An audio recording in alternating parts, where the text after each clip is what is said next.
Assalamualaikum warahmatullahi wabarakatuh. Salam dan bahagia Bapak Ibu guru penggerak. Video kali ini adalah aksi nyata modul 1.4 Budaya Positif bersama saya Desi Malasari SPD CGP Angkatan 11 Kabupaten Aceh Timur. Ucapan terima kasih saya kepada Bapak Fasilitator Yunsyah Putra SPD dan Ibu Pengajar Praktik Hamidah Hasibuan SPDI MPDI yang selalu siaga memfasilitasi dan mendampingi hingga sampai pada titik ini. Latar belakang diseminasi. Sekolah merupakan wadah tempat para murid menerima pendidikan yang berkualitas baik dalam pembelajaran maupun dalam karakter. Di sekolah seringkali guru memiliki masalah dengan murid dan guru sering melakukan posisi pemberi hukuman dan rasa bersalah yang dianggap tindakan yang tepat. Namun guru tidak menyadari adanya ketidaknyamanan murid dalam belajar sehingga potensi murid tidak tereksplor dengan baik. Adapun tujuan rancangan antara lain mewujudkan murid yang memiliki karakter profil pelajar Pancasila, mewujudkan pembelajaran yang berpihak pada murid, dan mewujudkan suasana belajar di kelas yang nyaman dan menyenangkan melalui pembiasaan budaya positif di sekolah. Yang menjadi tolak ukur dalam aksi nyata ini antara lain murid bertanggung jawab dalam menjalankan kesepakatan kelas yang telah disepakati, timbulnya pembelajaran yang menyenangkan dari budaya disiplin positif yang telah diterapkan bersama. Berikut ini adalah dokumen curah pendapat terkait dengan peraturan siswa yang sudah saya lakukan dan dokumen keyakinan kelas yang sudah disepakati dan sudah ditempel di kelas. Sebelum memulai kegiatan kita akan membuat keyakinan kelas. Ibu ingin anak-anak ibu menuliskan di sebuah kertas impian kelas yang anak-anak ibu inginkan. Seperti apa kelas impian yang anak-anak ibu inginkan dengan membuat peraturan versi anak-anak ibu yang membuat kelas ini menjadi lebih nyaman, lebih baik sehingga anak-anak ibu bisa belajar dengan nyaman. Bisa sekarang ibu kasih sticky note, anak-anak ibu akan menulis kelas impiannya seperti apa di sticky note. Oke?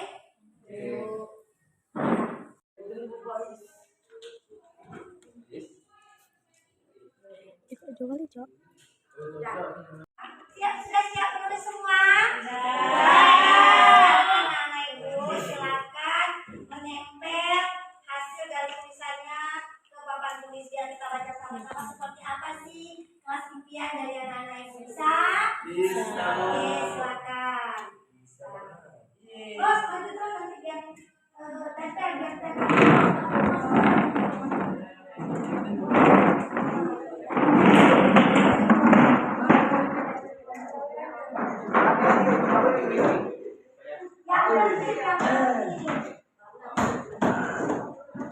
Nah, yang pertama ada anak-anak ibu yang ingin kelasnya tidak boleh berbicara saat guru menjelaskan pelajaran, tidak piket di jendela 5 menit, tidak boleh bullying. Oke, bagus sekali ya.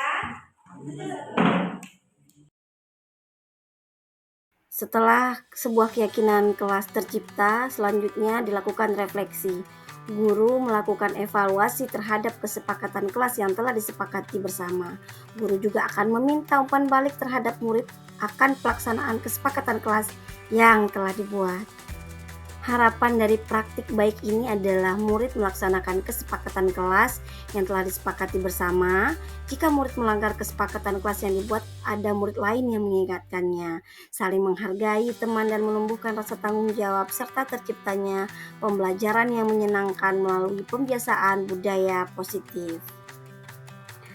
Dalam melakukan praktik baik ini tentunya kita sangat mengharapkan dukungan dari berbagai pihak, diantaranya dari seluruh warga sekolah, orang tua murid, sarana prasarana, serta pemangku kebijakan. Langkah berikutnya setelah membentuk keyakinan kelas adalah melakukan diseminasi modul 1.4 budaya positif kepada rekan guru di sekolah tempat saya mengajar. Berikut ini adalah kegiatan yang saya lakukan baik itu dalam persiapan, proses, dan setelah selesai kegiatan. Pada tahap perencanaan yang dilakukan pada tanggal 5 Agustus 2024, saya membuat rancangan aksi nyata untuk diseminasi dengan menyampaikan rancangan kegiatan serta meminta izin kepada kepala sekolah dan berkoordinasi dengan kurikulum serta teman sejawat. Ini adalah dokumentasi tim diseminasi di sekolah saya. Kita terdiri dari 7 orang CGP yang melakukan diseminasi secara bergantian di hari yang sama. Dan ini adalah dokumentasi tim diseminasi bersama audiens pada hari itu. Berikutnya adalah video rekaman diseminasi. Selamat menyaksikan.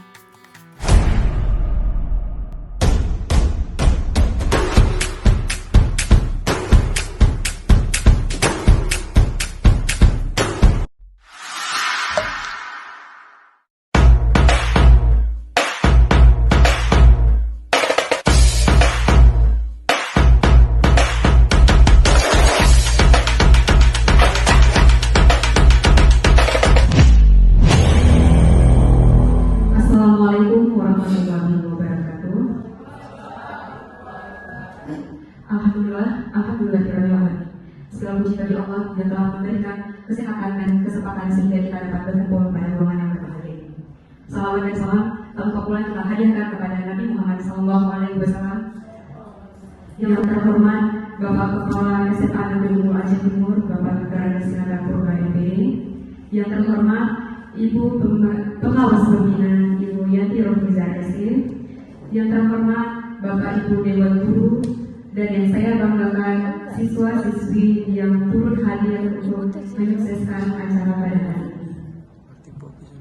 Baiklah, untuk mengawali kegiatan pada hari ini, marilah kita dengarkan pembacaan ayat suci Al-Quran yang akan dilakukan oleh Ernest Fulvanus Al-Zakwan. Kepada Ananda Ernest kami persilakan.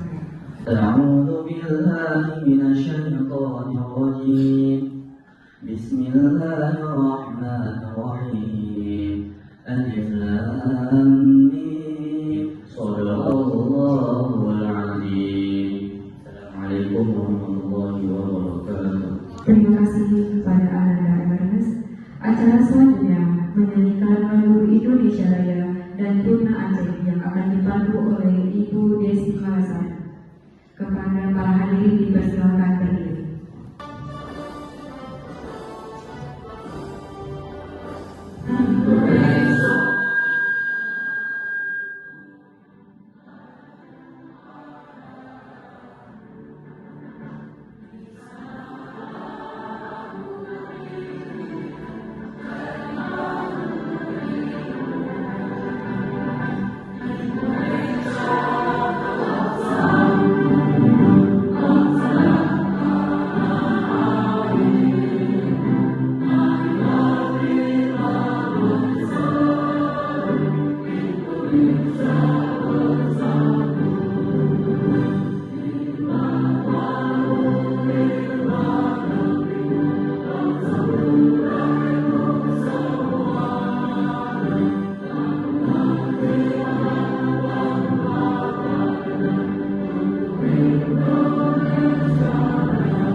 hadirin dipersilakan duduk kembali.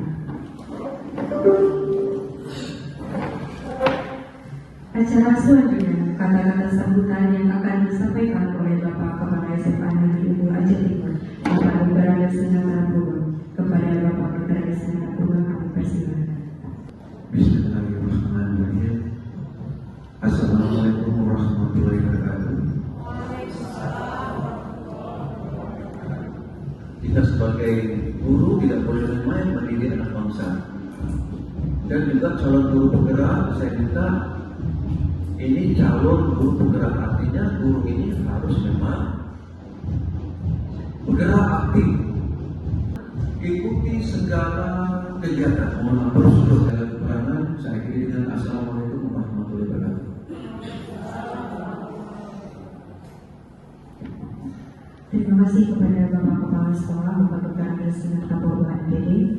Acara selanjutnya pembacaan doa yang akan dipimpin oleh Ernest Bolivia Alsandro. Kepada anak-anak yang bersama. Alhamdulillahi Rabbil Alamin, hamdan syakirin, hamdan na'imin, hamdan wa. Dan pembacaan doa tadi maka untuk pembukaannya telah selesai. Sekarang telah tiba pada kegiatan diseminasi budaya positif, dan kegiatan ini akan saya alihkan kepada Dewan Calon Guru Penggerak. Assalamualaikum warahmatullahi wabarakatuh. Ya, terima kasih Bapak Ibu sudah hadir ke ruangan ini untuk mengikuti persebaran pengetahuan baru mungkin untuk kita, mungkin yang udah lama bisa nanti dikembangkan kembali, itu tentang diseminasi budaya positif. Ini adalah rangkaian dari tugas modul CGP Angkatan 11 di Kabupaten Aceh Timur ya. Sekarang kita akan sama-sama melihat apa saja yang ada di diseminasi budaya positif ini. Oke, next. Nah, di sini kita akan belajar tentang sama-sama belajar, bukan tentang sama-sama ya.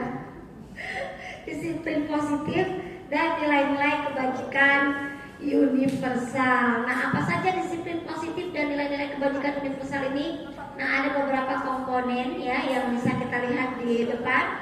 Yang pertama adalah perubahan paradigma belajar, kemudian disiplin positif, kemudian nilai-nilai kebajikan, kebutuhan dasar manusia, motivasi, perilaku manusia, posisi kontrol guru, keyakinan kelas, dan segitiga restitusi. Oke, kita lihat satu-satu. Nah,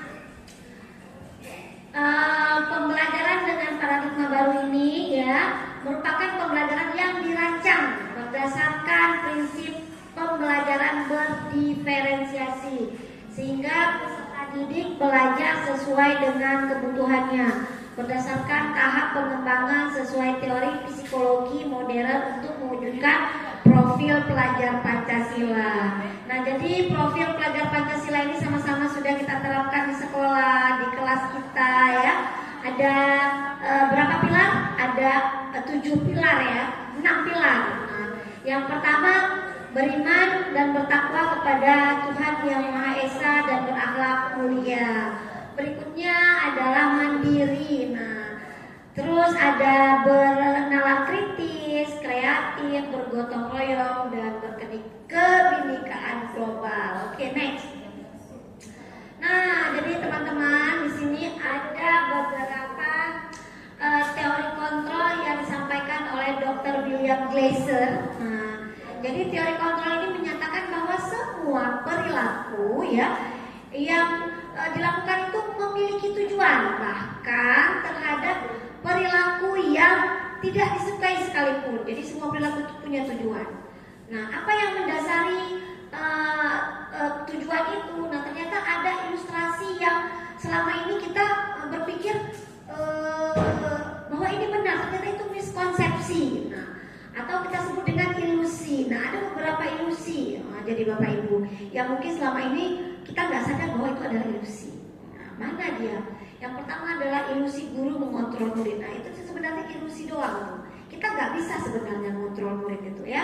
Pada dasarnya kita nggak bisa memaksa murid kalau murid itu tidak mau.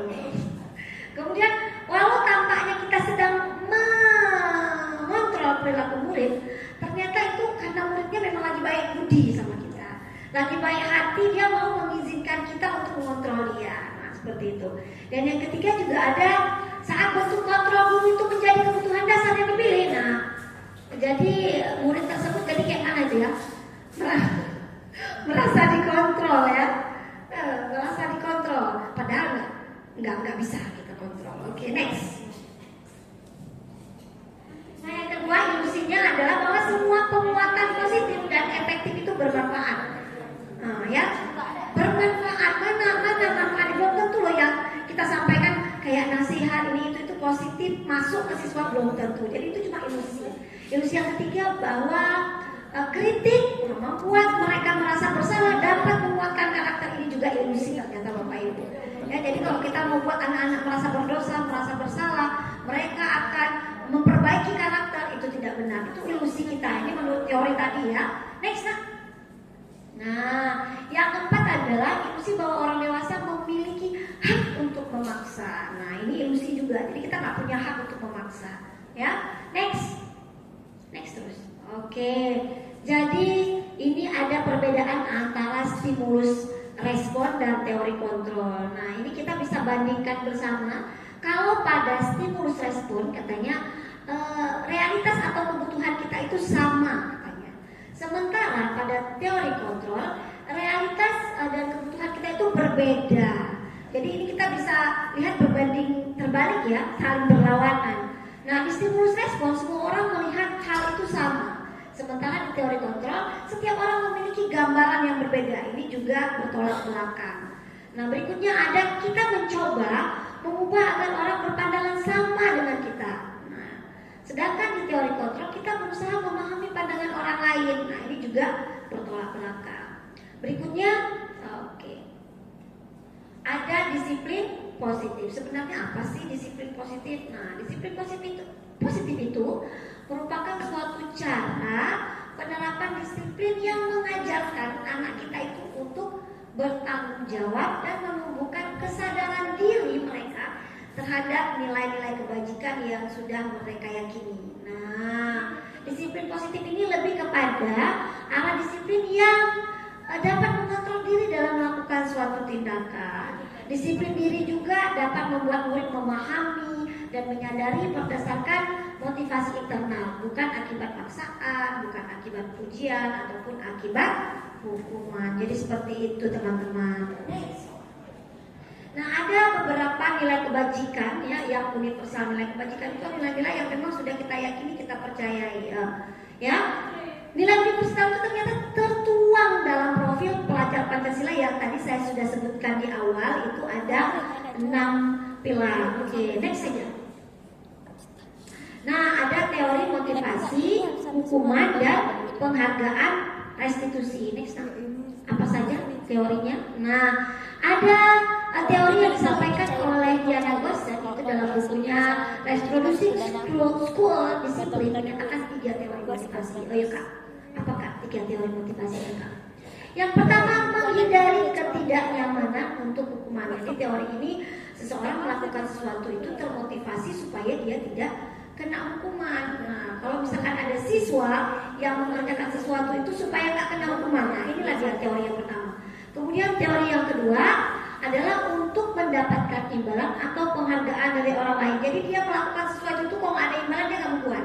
Nah, next ada yang ketiga namanya teori ya, mereka menginginkan untuk menghargai diri mereka sendiri dengan nilai-nilai yang mereka percaya. Nah, ini adalah teori motivasi yang harus kita temukan dalam diri siswa kita. Ini teori paling tinggi. Mereka tidak mengharapkan imbalan, mereka tidak mengharapkan takut karena dihukum, tapi memang karena ingin memperbaiki dirinya menjadi lebih baik. Nah, sebagai guru kita harus bisa menumbuhkan motivasi ini dari dalam diri murid kita. Oke, next. Nah, apa sih sebenarnya motivasi? Dan tadi kita ngomongin motivasi ya kan? Motivasi itu adalah hal yang bisa menyebabkan seseorang atau kelompok tergerak untuk bertindak. Nah, jadi yang membuat orang itu bergerak namanya motivasi. Oke, ada yang mau bertanya nggak sebelumnya sampai di sini? Nah, sampai di motivasi. Oke, silakan Bu Yuli, silakan.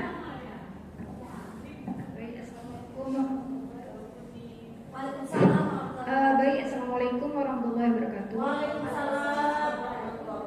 Jadi gini Bu, saya ingin tanya dari Ibu, motivasi ini kan ada dari dalam, ada dari luar siswa ya. Boleh tahu tips cara menumbuhkan, memunculkan motivasi dari diri siswa? Baik, terima Jadi bagaimana kita sebenarnya ini nanti di pertanyaannya ini akan terjawab di next slide ya, tapi tidak apa-apa. Jadi ada dua motivasi yang muncul, ada yang dari dalam dan ada yang dari luar. Lalu bagaimana kita memunculkan itu ya. Nah, sebagai seorang guru mungkin kita akan menunjukkan contoh perilaku yang baik dulu. Nah, ya kan? Jadi bagaimana siswa akan termotivasi dari gurunya, dari temannya. Itu teman saya baik, saya juga mau lebih baik dari dia. Nah, mungkin itu langkah yang paling sederhana yang bisa kita lakukan dulu. Nanti kita akan gali lagi dari siswanya ketika dia sudah punya motivasi. Nah, kita kembangkan motivasi itu sehingga motivasi itu menjadi sebuah disiplin positif yang baik dalam diri siswa. Begitu kira-kira. Gimana? Saya kasih balik dulu gimana? Yang tadi tuh saya setuju Bu, tapi tambahannya mungkin ya Bu ya.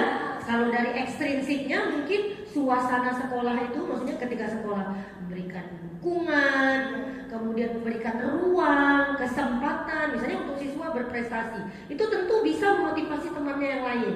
Apakah yang seperti yang saya sampaikan ini itu sesuai atau bagaimana kira-kira Bu? Kalau menurut saya ya luar biasa sekali. Kasih tepuk tangan dulu untuk Bu Yani. Luar biasa sekali. Jadi memang yang disampaikan Bu Yani itu benar ya, itu memberikan dari luar itu memang sangat berpengaruh, seperti mungkin dukungan dari sekolah itu sangat berpengaruh ya Bu Yuli ya. Jadi keduanya harus berjalan beriringan. Nah, ada tambahan lagi ini dari Bu Una, silakan Bu Una. Oke, bagus sekali ya, sangat menarik ya pembahasan tentang motivasi. Sedikit saya ingin tambahkan, seseorang itu akan tergerak dari dalam diri. Tadi kan pertanyaan Bu Yulida, bagaimana kita menumbuhkan dalam diri seseorang itu ya, motivasi internalnya.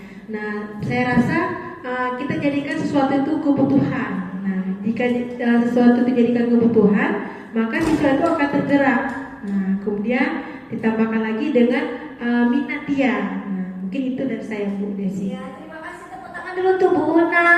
Terima kasih sudah memberikan tambahan-tambahan ya.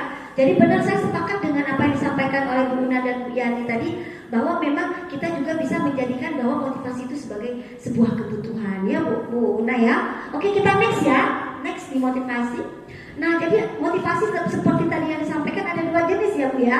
Ada yang dari luar, ada yang dari dalam. Nah, kalau yang di luar kita sebut dengan ekstrinsik. Nah, ini motivasi-motivasi yang tadi berhubungan dengan lingkungan ya, orang-orang di sekitar, temannya. Nah, kalau yang motivasi intrinsik itu motivasi yang memang muncul dari dalam diri si anak itu sendiri. Nah, motivasi inilah yang harus kita tumbuhkan tadi dari diri anak-anak kita. Oke, next. Nah, berikutnya ada hukuman. Nah, kita tidak asing dengan kata hukuman. Apa itu hukuman? Nah, hukuman itu adalah pendidikan ya. Hukuman dalam pendidikan adalah tindakan yang diambil oleh guru atau pihak sekolah sebagai respon terhadap perilaku siswa yang melanggar aturan atau norma yang diterapkan. Nah, jadi intinya konsekuensi, kok kita bilang tindakan. Nah, tindakan ini bisa saja bentuknya fisik, bisa juga verbal. Nah, jadi tindakan atas perilaku yang salah. Apa sih yang dilakukan sama sekolah? Apa sih yang dilakukan guru? Nah, itu bentuknya namanya hukuman. Next. Nah, contoh hukuman katanya di sini, seorang menghukum karena terlambat. Nah, datang ke sekolah terus disuruh keliling lapangan. Nah, ini membuat siswa itu tidak nyaman dan itu searah. Kita nggak tanya dulu kenapa dia terlambat, ya kan? Langsung dihukum searah dari gurunya. Nah, seperti itu ya kalau hukuman. Nah, kalau konsekuensi ini hasil dari akibat alami perilaku siswa yang dapat terjadi tanpa campur tangan guru. Jadi kalau anak malas, ya konsekuensinya apa? Oh, dia misalkan nggak mau belajar, konsekuensinya jadi nggak bisa memahami pelajaran. Itu secara alami terjadi. Nah, seperti itu ya. Nah, next itu tadi sudah saya sampaikan. Nah, berikutnya ada penghargaan. Nah, penghargaan ini ya adalah bentuk upaya kita berperilaku untuk memberikan apresiasi kepada peserta didik. Nah, kadang kita berpikir bahwa penghargaan ini bagus. Nah, ternyata bahwa penghargaan ini kalau tidak tepat sasaran ini bisa berdampak tidak baik juga. Jadi ada waktunya diberikan penghargaan. Ya, berikutnya ada restitusi. Nah, ini restitusi adalah yang paling tinggi ini.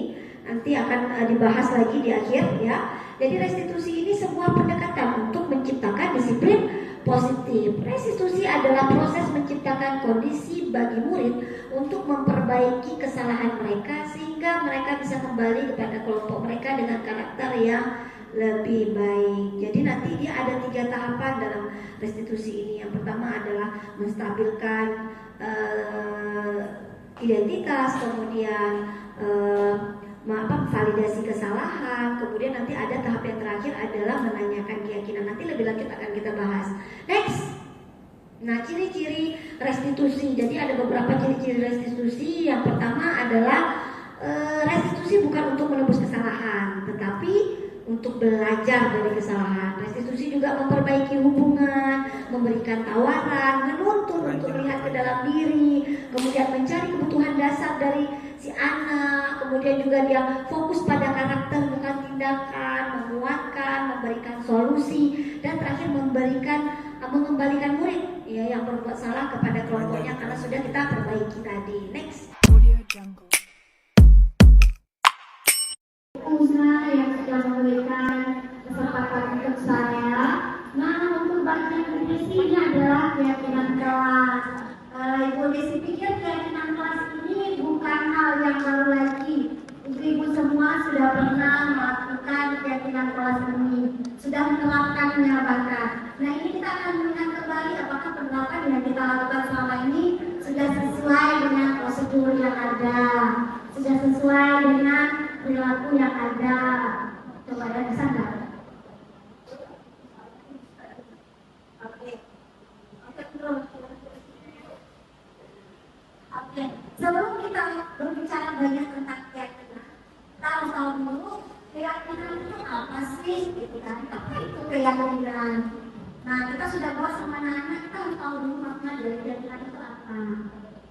Nah, keyakinannya itu nilai-nilai kebajikan universal. Nah, saya potong sampai ini.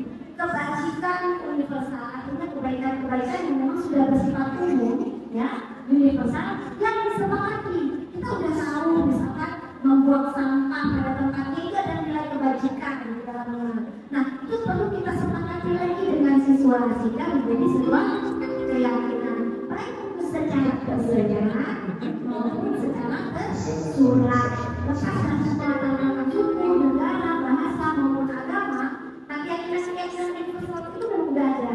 Tinggal kita perkuat lagi dengan siswa kita. Kita mau keyakinan mana yang kita perkuat di kelas kita, nah seperti itu.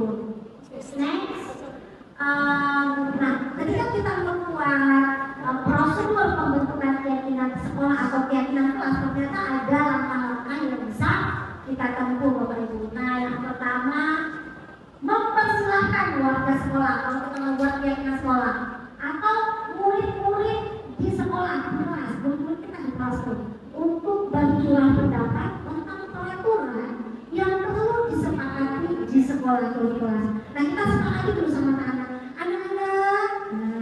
Anak-anak ibu punya impian kelas yang seperti apa? Mau kelasnya yang bagaimana? Pasti yang nyaman kan? Nah, kita perlu ada aturan-aturan supaya kelas kita teratur. Sekarang anak-anak ibu silakan tulis. Nah, di sebuah kertas seperti apa kelas impiannya? Boleh anak-anak tulis. Nah, ini bagian dari curah pendapat. Kita boleh buat misalkan dalam bentuk kertas post-it, kemudian anak-anak menulis harapan dia tentang kelas dia. Baru nanti kita tempelkan bersama. Nah, mencatat semua masukan-masukan para warga sekolah. Nah, jadi anak-anak kita itu setelah memberikan masukan kita tulis. Nah, kita tempelkan. Nanti biar kita bisa pilih. Nah, berikutnya apa?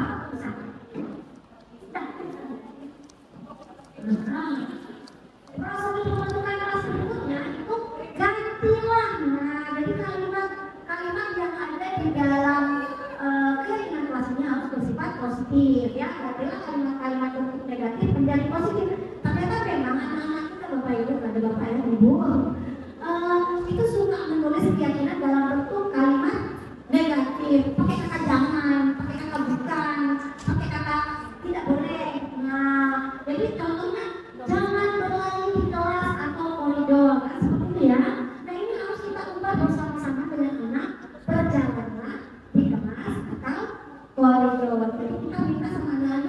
dalam bentuk kalimat positif. Awalnya tadi negatif, nggak apa-apa. Nah, nanti kita bersama-sama bilangnya berikutnya mengganti dengan kalimat yang bentuk positif. Nah ini ada beberapa contoh yang sudah saya lakukan. Ini anak-anak banyak membuat dengan kalimat yang negatif seperti tidak mencontek, tidak meminjam barang teman tanpa izin, kemudian tidak membuat keributan di kelas. Tidak, sebenarnya masih pakai kata tidak, boleh, nggak apa-apa. Nah, kita sama-sama mengubahnya dalam bentuk yang positif. Nah, berikutnya ini kita berlatih dulu ya. Kita berlatih dulu mengubah. Nah, kalimat-kalimat negatif tadi menjadi kalimat positif. Oke. Nah, tidak meminjam barang teman tanpa izin pemiliknya. Saya berbaca. Ada kan? Nah, kira-kira seperti apa kalimat positifnya? Bertani. Kalimat positifnya di mana? Yang mana kalimat positifnya?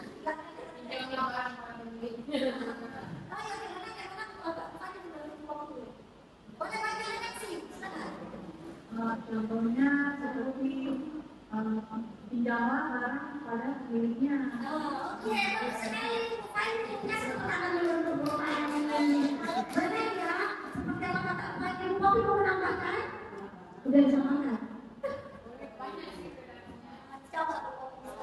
Kalau kita buat misalnya apa ya bahasanya area yang belum masuk. Misalnya seperti ini, izinlah terlebih dahulu. Berarti sebelum ya, sebelum buat, izinlah dulu sebelum meminjam, kayak buat. Oke, terima kasih Bu Kopi. Tepuk tangan dulu Bu Kopi. Benar sekali, dan contohkan ada positif. Minta izin ketika meminjam barang milik teman. Pokoknya nggak ada kata tidak lagi di dalamnya ya kan Bu? Nah next ada ini contoh, jangan membuang sampah sembarangan atau mengumpulkan sampah di kelas. Iya silakan Bu Popi, seperti apa kira-kira? Jagalah kebersihan, buanglah sampah pada tempatnya. Oke, sama jagalah kebersihan atau menjaga kebersihan kelas ini baca. Ini ada beberapa contoh lagi, ya. Misal tidak boleh berbicara saat guru sedang menjelaskan, maka kalimatnya mendengarkan saat guru sedang menjelaskan. Tidak boleh membuat kelas, menjaga ketertiban dan kenyamanan kelas. Jadi begitu kira-kira itu. Video ada beberapa kebetulan saya nggak tampilkan pula ini videonya ya kan. Video waktu saya buang. Tenang. Kita tampilkan yang menjaga ketertiban dan kenyamanan kelas. Jadi begitu kira-kira itu. Video ada beberapa kebetulan saya nggak tampilkan pula ini videonya ya kan. Video waktu saya buang. Tenang. Kita tampilkan yang ya.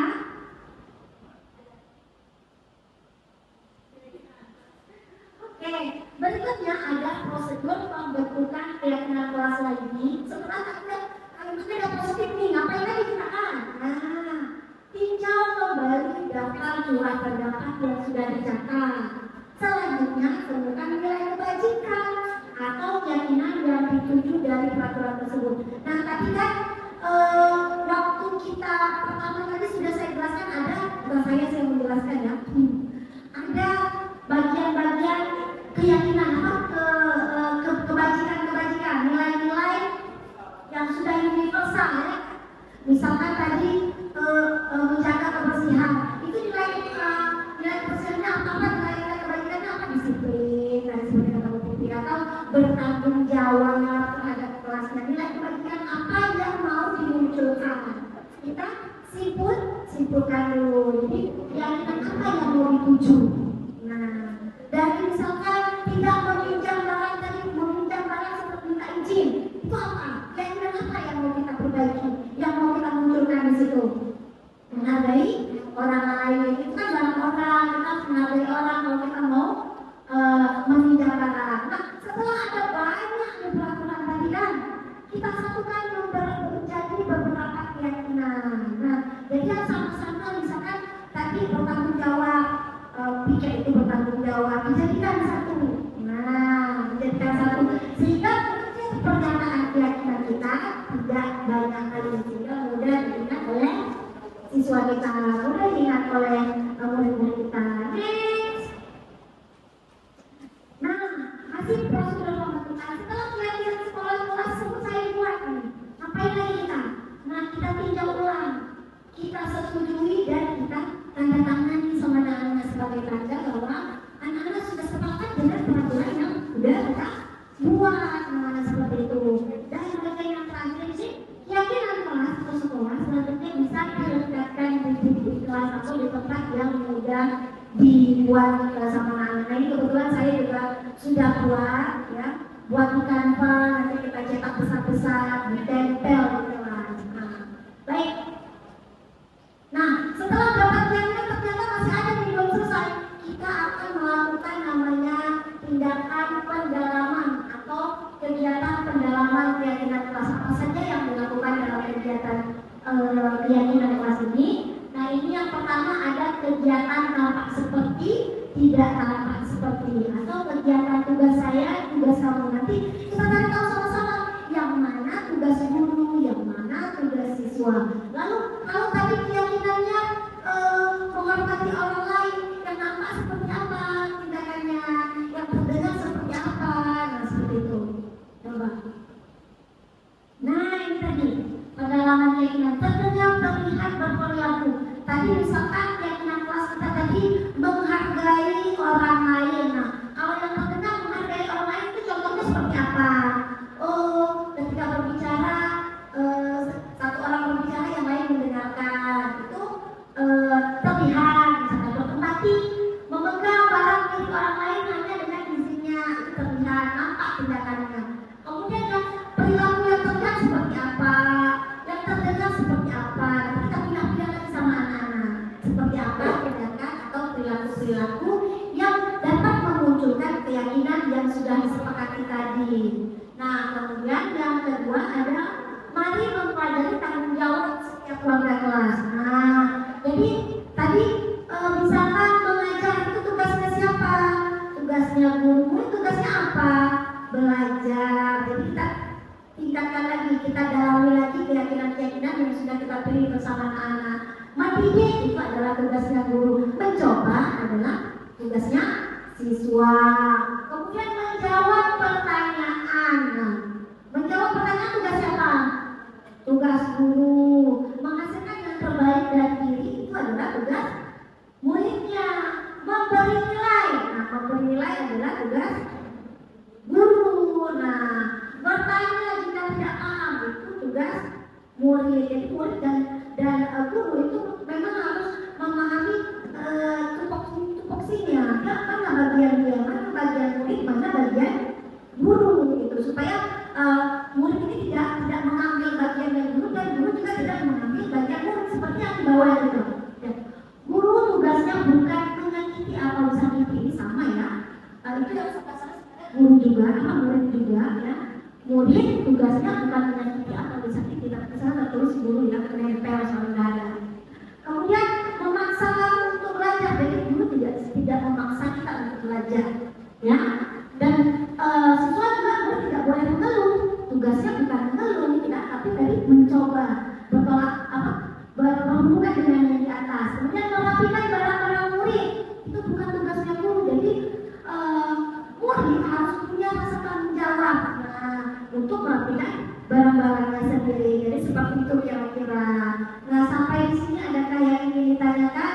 Sebelumnya boleh bertanya, ibu-ibu yang mau bertanya boleh. Nah, ini contoh keyakinan kelas yang sudah saya buat. Kebetulan itu ada satu punya TK almarhum, itu punya TK untuk anak-anak. Dan sederhana sekali, katanya duduk santun, fokus, konsentrasi. Dan dibacakan oleh gurunya setiap pagi loh di depan kelas. Kemudian berjalan pelan, bukan berlari. Nah, ini sejak ini keyakinan-keyakinan itu sudah ditanamkan pada anak-anak sehingga menjadi perilaku positif. Nah, sehingga menjadi disiplin positif bagi anak-anak sejak dini. Nah, seperti itu. Mungkin next ya.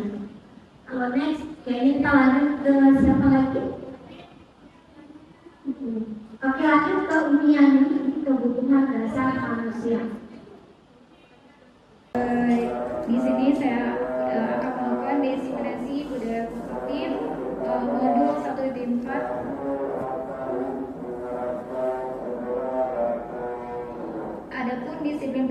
nilai-nilai kebajikan universal, yaitu yang pertama konsep inti budaya positif, yang pertama perubahan paradigma belajar, selanjutnya disiplin positif, nilai-nilai kebajikan, kebutuhan dasar manusia, motivasi perilaku manusia, posisi kontrol guru, keyakinan kelas, dan yang terakhir segitiga restitusi. Next.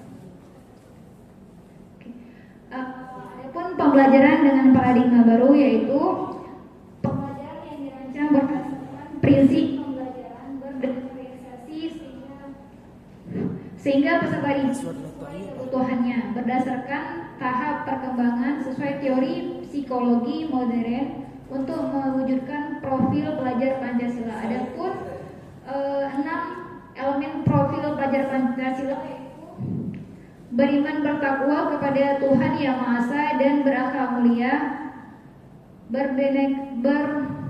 berbenekaan global, mandiri, bernalar kritis, kreatif, dan yang terakhir bergotong royong.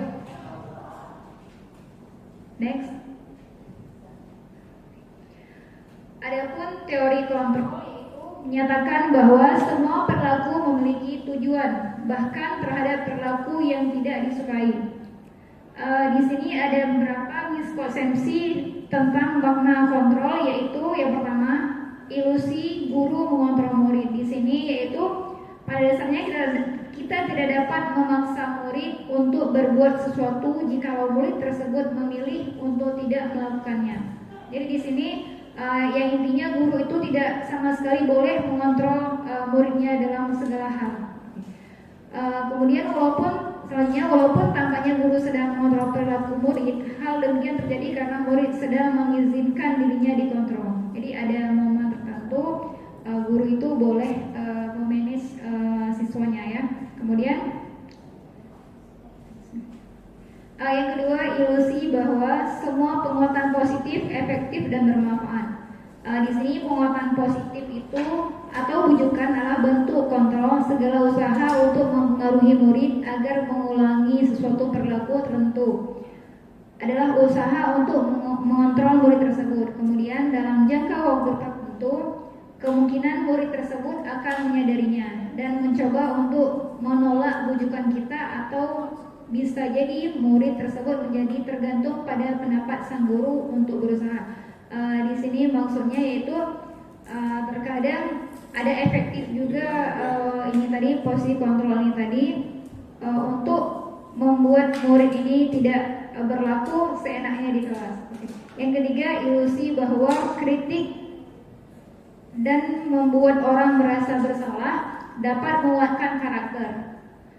Yaitu menggunakan kritik dan saran bersalah untuk mengontrol murid menuju pada identitas gagal. Kemudian mereka belajar untuk merasa buruk tentang diri mereka. Mereka mengembangkan dialog diri yang negatif. Kadangkala sulit bagi guru untuk mengidentifikasi bahwa mereka sedang melakukan perilaku ini, karena seringkali guru cukup menggunakan suara halus untuk menyampaikan pesan negatif. Yang keempat, ilusi bahwa orang dewasa memiliki hak untuk memaksa. Di sini banyak orang dewasa yang percaya bahwa mereka memiliki tanggung jawab untuk membuat murid-murid berbuat hal-hal tertentu. Apapun yang dilakukan dapat diterima selama ada sebuah kemajuan berdasarkan sebuah pengakuan kinerja. Kemudian pada saat itu pula orang dewasa akan menyadari bahwa perilaku memaksa tidak akan efektif untuk jangka panjang dan sebuah hubungan permusuhan akan terbentuk. Jadi di sini kata-kata yang bernada tinggi itu ada kalanya dilakukan dan ada kalanya tidak boleh dilakukan. Oke. Kemudian bagaimana seorang bisa berubah dari paradigma stimulus respon kepada pendekatan teori kontrol. Di sini Stephen R. Covey dalam Principle Concentric Leadership mengatakan bahwa bila kita ingin membuat kemajuan perlahan, sedikit-sedikit ubahlah sikap atau perilaku Anda. Namun bila kita ingin memperbaiki cara-cara utama kita, maka kita perlu mengubah kerangka acuan kita. Ubahlah bagaimana Anda melihat dunia, bagaimana Anda berpikir tentang manusia. Ubahlah paradigma Anda skema pemahaman dan penjelasan aspek-aspek tertentu tentang realistis. Oke. Di sini ada dua perbedaan antara stimulus respon dan teori kontrol. Yang pertama realistis, itu kita anggap semuanya sama. Sedangkan teori kontrol realistis atau kebutuhan yang kita berbeda ya. Di sini yaitu ada kalanya setiap kesalahan yang dilakukan itu dari hal yang sama. Misalnya contohnya dia tertidur di kelas, berarti kita anggap dia karena tidak malam bergadang. Padahal di sini untuk perihal seorang siswa tidur di kelas, ada kalanya apabila kita kekurangan oksigen itu dapat menyebabkan ngantuk. Ya, kemudian semua orang yang melihat hal yang sama untuk stimulus respon, untuk teori kontrolnya, setiap orang memiliki gambaran berbeda. Jadi di sini terkadang ada kalanya orang itu menganggap sama semua, tapi ternyata pada teori kontrol berbeda-beda. Ya, oke.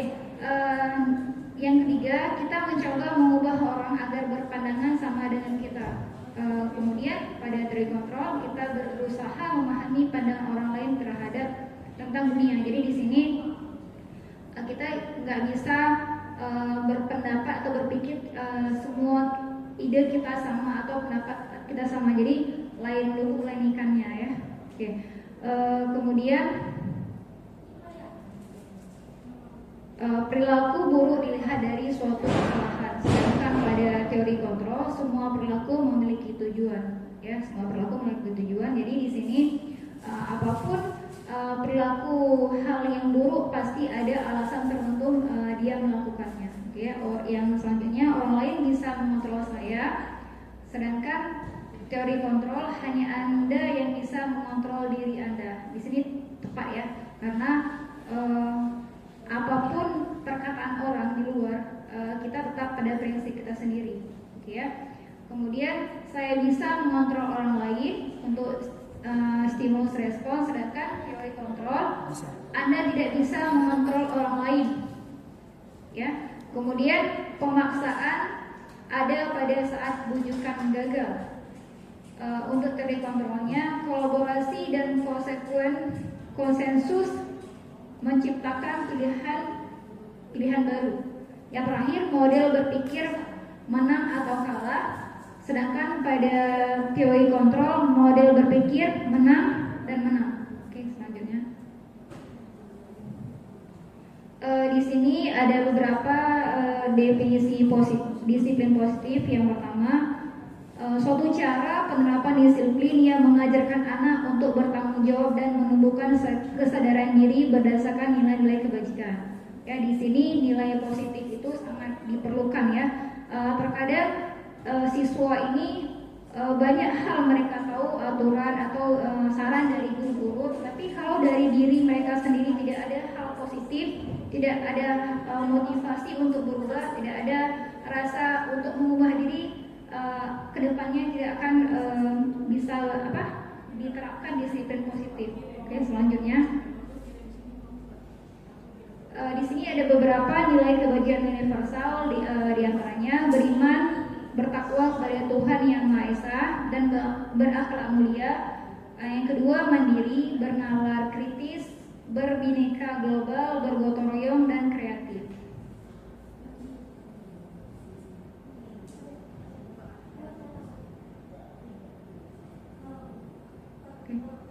Ya, di sini selanjutnya yaitu teori motivasi, hukuman dan penghargaan serta restitusi.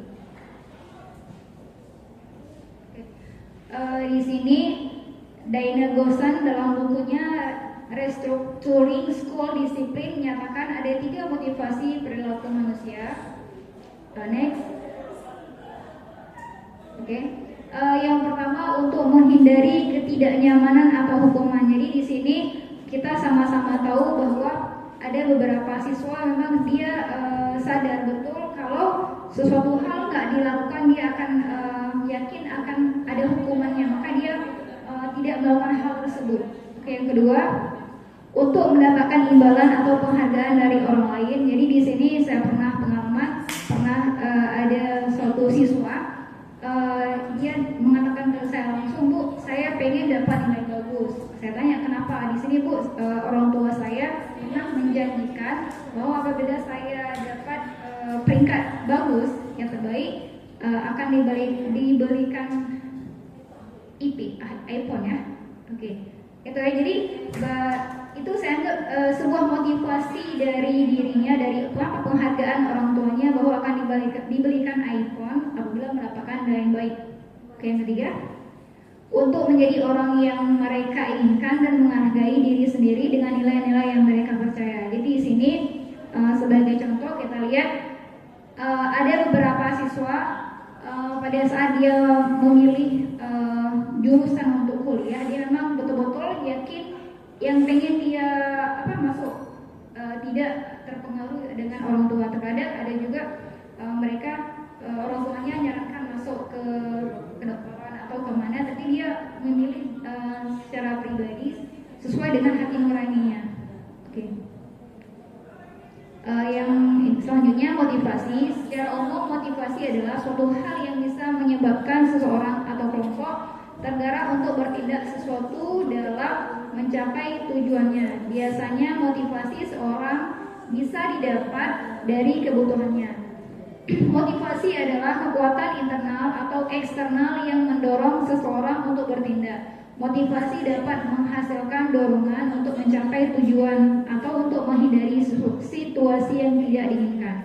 Dalam kehidupan sehari-hari, segala hal yang berhubungan langsung dengan kita, baik itu berpengaruh dari luar maupun dari dalam, merupakan faktor penting untuk memotivasi diri sendiri atau orang lain untuk mencapai tujuan. Oke. Di sini ada dua jenis motivasi. Yang pertama motivasi intrinsik dan motivasi ekstrinsik. Di sini saya pengen bertanya pendapat dari Bapak Ibu. Kira-kira motivasi terbesar Bapak Ibu bekerja di Unggul apa? Baik, Assalamualaikum warahmatullahi wabarakatuh. Nah, berbicara tentang motivasi, mengapa saya mau bekerja di SMA Unggul, itu yang pertama sekali saya ingin mengembangkan potensi yang ada pada diri saya. Nah, jadi di SMA Unggul ini kan kita dituntut untuk bisa memberikan yang terbaik untuk siswa. Jadi secara tidak langsung kita juga akan terus belajar. Seperti hari ini kita juga belajar, berupaya untuk mengupgrade diri, mengupgrade kemampuan, menambah kompetensi, sehingga kita semakin hari semakin baik menjadi guru yang selalu mengikuti perkembangan zaman. Jadi mungkin itu motivasi awal saya. Terima kasih, Bu. Terima kasih Bu Desi. Jadi intinya di sini di sekolah. Oke, jadi intinya di sini di SMA Unggul ini menjadi wadah Bu Desi untuk mengupgrade diri ya. Jadi terkadang ada beberapa sekolah yang lain, tapi di sini tempatnya kita sama-sama belajar. Selain mengajar, kita sama-sama belajar mengupgrade diri. Oke, selanjutnya di sini kemudian hukuman. Hukuman adalah tindakan yang diambil oleh guru atau pihak sekolah sebagai respon terhadap perilaku siswa yang melanggar aturan atau norma yang telah ditetapkan. Tujuan utama hukuman adalah untuk menghentikan perilaku yang tidak diinginkan melalui tindakan yang mungkin tidak menyenangkan bagi siswa. Oke, sebelum saya next, ingin saya tanyakan sebelumnya, selama Bapak Ibu mengajar di Unggul, boleh saya tahu bentuk hukuman yang sangat-sangat pernah Ibu lakukan yang pada akhirnya ini terlalu ada penjelasan dari Bapak Ibu setelah memberikan hukuman tersebut. Ya, baik, Assalamualaikum warahmatullahi wabarakatuh. Oke, baik, berbicara tentang hukuman, mungkin sedikit pengalaman pribadi, nostalgia ke masa zaman SMP saya dulu. Saya itu pernah dihukum oleh guru saya karena saya melanggar satu aturan. Aturan itu memakai sepatu yang berwarna putih. Pada saat itu harusnya berwarna hitam. Nah, Konsekuensinya sepatu saya itu dikumpulkan di satu ruangan bersama teman-teman yang lain yang melanggar. Kemudian saya harus belajar sampai jam akhir pelajaran itu tanpa sepatu. Bahkan ke kantin pun harus nyeker.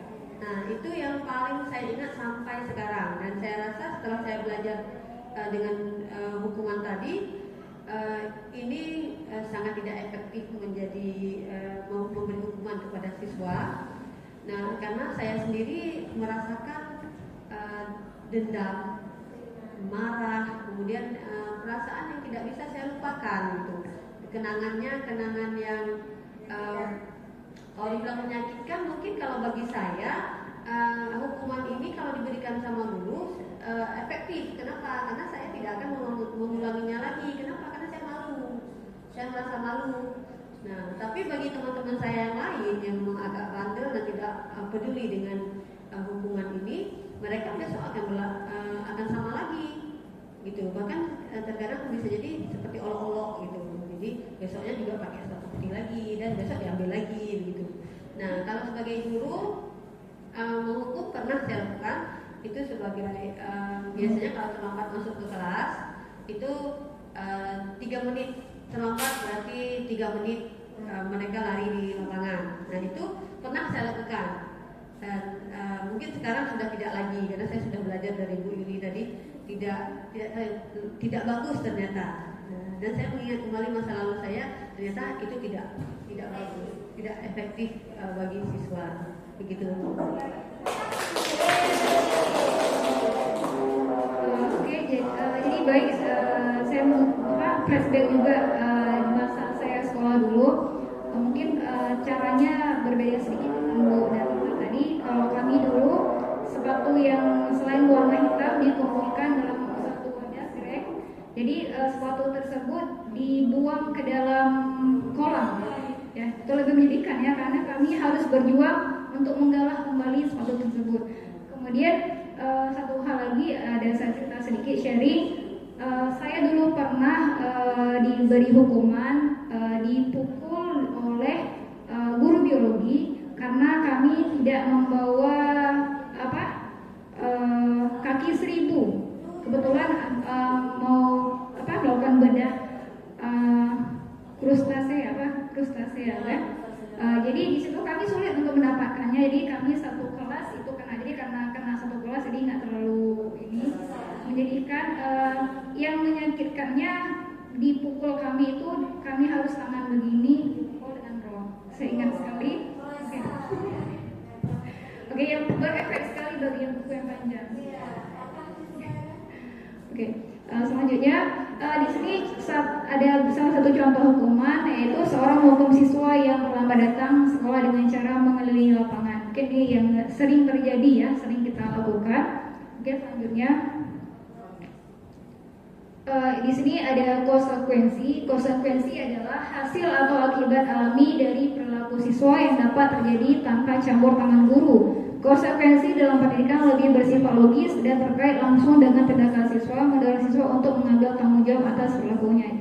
Jadi di sini saya rasa penting juga konsekuensi ya. Jadi di sini siswa itu sendiri harus paham betul bahwa konsekuensinya dia di sini kalau dia tidak belajar, tidak mengulang pelajarannya atau tidak membuat PR, pasti penilaian gurunya akan rendah terhadap dia atau gurunya akan memberi nilai yang sedikit ya kepada dia. Oke, selanjutnya contoh konsekuensi yaitu yang pertama, jika seorang siswa tidak menyelesaikan tugasnya di sini ya, konsekuensinya logisnya adalah dia tidak siap untuk ujian atau tidak mendapatkan nilai yang baik ya, seperti yang saya sampaikan. Jadi di sini sebetulnya siswa harus tahu ya, harus tahu dan harus paham dan harus memunculkan rasa konsekuensi bahwa dengan nggak belajar pasti akan nggak dapat nilai yang bagus. Next,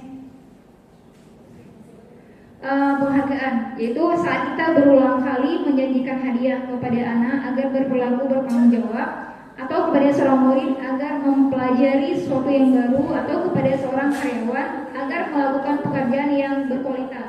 Kita sedang berasumsi mereka tidak dapat melakukannya atau mereka tidak akan memilih untuk melakukannya. Oke. Jadi di sini saya pribadi ada melakukan penghargaan kepada anak saya. Jadi kalau dia mau pergi ngaji, saya berikan penghargaan, saya beri uang juga lebih. Restitusi, kemudian sebuah pendekatan untuk menciptakan disiplin positif. Restitusi adalah proses menciptakan kondisi bagi murid untuk memperbaiki kesalahan mereka sehingga mereka bisa kembali pada kelompok mereka dengan karakter yang lebih kuat. Restitusi juga adalah proses kolaboratif yang mengajarkan murid untuk mencari solusi untuk masalah dan membantu murid berpikir tentang orang seperti apa yang mereka inginkan dan bagaimana mereka harus memperlakukan orang lain. Ya, ini ada interaksi antara guru dan siswa. Lanjut.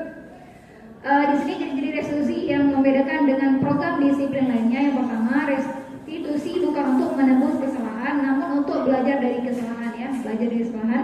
Kemudian restitusi memperbaiki hubungan. Restitusi adalah tawaran, bukan paksaan. Restitusi menuntut untuk melihat ke dalam diri. Oke, next. Di sini keyakinan kelas. Next. Oke. Apa itu keyakinan kelas? Keyakinan kelas adalah nilai-nilai kebajikan universal yang disepakati secara tersirat dan tersurat lepas dari latar belakang suku, negara, bahasa maupun agama. Next. Oke. Di sini ini bentuk tampilan dari beberapa keyakinan kelas yang ditulis oleh siswa pada selembar post-it yang sama-sama ditempel dan disepakati bersama. Oke, di sini bentuk contoh keyakinan kelas, ya, ada pakaian, perlengkapan sekolah, atribut sekolah, pakaian dan keteraturan bangku di kelas. Kemudian di sini ada bentuk contoh keyakinan kelas yang sudah disusun, ya. Oke, selanjutnya 5 kebutuhan dasar manusia. Yang pertama, bertahan hidup, penguasaan, kesenangan, kebebasan, dan yang terakhir kasih sayang agar diterima. Next. Di sini kebutuhan bertahan hidup, ya, lumrah, ya, kita butuh hidup, butuh, contohnya di sini untuk bertahan hidup butuh makan, pakaian, segi pangan, papan, sandal. Oke. Di sini kasih sayang dan rasa diterima. Jadi di sini kita sebagai manusia makhluk sosial, kita butuh kasih sayang dan rasa diterima di lingkungan keluarga maupun masyarakat. Next. Penguasaan kebutuhan pengakuan atas kemampuan. Jadi di sini maksudnya kita butuh berikan apresiasi bahwa saya di sini mampu melakukan segala hal yang memang saya bisa lakukan. Next. Penguasaan next. Oke. Kebebasan kebutuhan akan pilihan. Jadi di sini istilahnya freedom, ya. Jadi kita sebagai manusia hidup di muka bumi ini bebas dalam menentukan pilihan hidup kita. Next. Oke, ini kesenangan, yaitu kebutuhan untuk merasa senang, itu happy fun. Jadi di sini kita contohnya butuh rekreasi, butuh untuk relax dan sebagainya. Oke, next. Oke, di sini ada 5 posisi kontrol. Yang pertama penghukum, pembuat merasa bersalah, sebagai teman, sebagai pemantau dan manajer. Di sini pribadi saya pernah melakukan sebagai pembuat rasa bersalah. Oke. Next. Oke. Di sini ada beberapa percakapan conversation, yaitu antara siswa dengan murid. Ya, di sini salah satunya itu selalu pasti kamu yang terakhir selesai. Next. Oke. Oke, udah. Ini posisi teman, yaitu indikatornya dari suara ramah, akrab dan bercanda, bahasa tubuh merapat pada murid dan siswa dan tenaga. Kalau bisa di sini ada sentuhan, kita ayomi dia, ya, kita ini rangkul dia, ya. Oke, selanjutnya. Oke, di sini posisi pemantau, nada suara datar dan bahasa tubuh yang formal. Jadi di sini agak kakuan, jadi bisa kita ada jarak antara guru dengan siswa. Oke. Di sini ya posisi si manajer itu indikatornya nada suara tulus, bahasa tubuh tidak kaku dan mendekat ke murid. Jadi di sini yang harus kita miliki sebagai guru posisi manajer. Jadi di sini kenapa posisi manajer ini? Karena di sini kita di sini bisa memanage, bisa memberikan solusi atas setiap permasalahan yang mereka hadapi. Oke. Di sini ada tiga restitusi, yaitu suatu proses yang dijalankan oleh guru maupun orang tua siswa agar dapat menghasilkan siswa yang mandiri dan bertanggung jawab.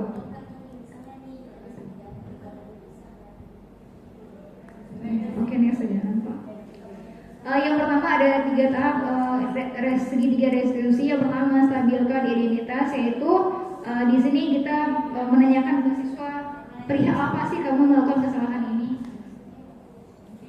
Next, validasi tindakan yang salah, yaitu di sini kamu dapat pasti punya berkata dengan siswa, kamu pasti punya alasan mengapa melakukan hal ini. Itu di sini kita bisa menanyakan dari hati ke hati ya, face to face ke mereka, apa sih alasan terbesar kamu melakukan ini, kesalahan ini. Oke, next. Oke, di sini ada beberapa tahap restitusi, yaitu yang contohnya pada menstabilkan identitas, berbuat salah itu tidak apa-apa ya, dengan ada yang rendah. Kemudian validasi tindakan yang salah, yaitu kamu pasti punya alasan mengapa melakukannya. Jadi di sini kita tujuannya menanyakan ke dia, tapi di sini kita tidak menghakimi dia. Kemudian menanyakan keyakinan. Jadi sebelumnya kan sudah kita buat keyakinan di kelas. Kita tanyakan kembali ke mereka, kira-kira apa sih pelanggaran yang menurut dia yang dia langgar dari keyakinan kelas yang sebelumnya kita buat. Next. Oke, demikianlah diseminasi dari saya. Oke, demikianlah pemaparan diseminasi dari saya. Saya mohon maaf. Assalamualaikum.